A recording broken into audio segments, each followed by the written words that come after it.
पूछ रही है कि मैं अपने शौहर की मल्टीपल शादियों की ख्वाहिश को कैसे दबा सकती हूँ।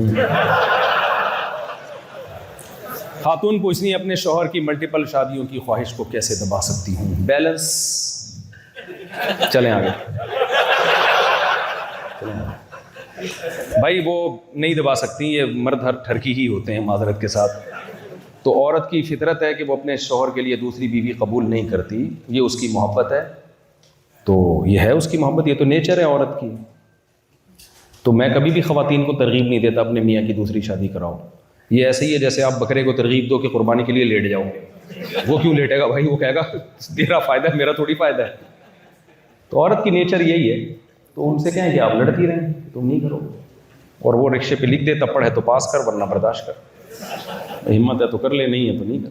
यहाँ बहरहाल यहाँ तो गवर्नमेंट ही नहीं छोड़ेगी आपको, वही पकड़ के अंदर कर देगी।